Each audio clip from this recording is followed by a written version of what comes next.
അസ്സലാമു അലൈക്കും വറഹ്മത്തുള്ളാഹി വബറകാതുഹു. ജിഹാദ് സമകാലിക ലോകത്ത് വളരെയധികം തെറ്റിദ്ധരിപ്പിക്കപ്പെട്ട വാക്ക്. ലോകഭാഷയിൽ തന്നെ വളരെയേറെ ചർച്ച ചെയ്യപ്പെട്ട വചനം. ഭീകര തീവ്ര പ്രവർത്തനങ്ങളുമായി നിരന്തരം മൽപ്പിടുത്തം നടത്തിയ വാക്ക്. എന്താണ് ജിഹാദ്? വാക്കിൻ്റെ യഥാർത്ഥ അർത്ഥം ത്യാഗപരിശ്രമം എന്നതാണ്.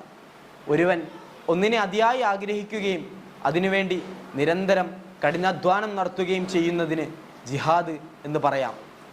ഒരുവൻ മുസ്ലിമാണെങ്കിൽ അല്ലെങ്കിൽ മുസ്ലിമായാൽ അവനെ സംബന്ധിച്ചിടത്തോളം ജിഹാദ് നിർബന്ധമാണ്. എങ്ങനെയുള്ള ജിഹാദ്? തൻ്റെ കഴിഞ്ഞു പോയ കാലയളവിൽ ഒരുപക്ഷെ സർവ്വ തിന്മകളിലും അവൻ ഏർപ്പെട്ടിട്ടുണ്ടായിരിക്കാം, വ്യഭിചരിച്ചിട്ടുണ്ടായിരിക്കാം, മദ്യപാനം നടത്തിയിട്ടുണ്ടായിരിക്കാം, പലിശയുമായി നിരന്തരം ഇടപഴകിയിട്ടുണ്ടായിരിക്കാം.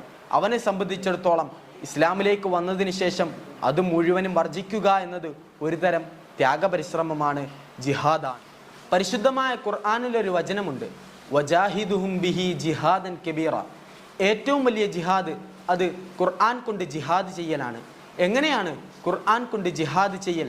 പരിശുദ്ധമായ ഖുർആൻ മുഴുവൻ മാനവകുലത്തിനും നന്മയുടെ അന്തരീക്ഷം സൃഷ്ടിക്കുവാൻ വേണ്ടി രൂപപ്പെടുത്തി അയച്ചതാണ്. അതിൽ കൃത്യമായും വ്യക്തമായും മനുഷ്യൻ്റെ മൗലിക, ശാസ്ത്രീയ തുടങ്ങി എല്ലാ വശങ്ങളെയും രേഖപ്പെടുത്തുന്നുണ്ട്.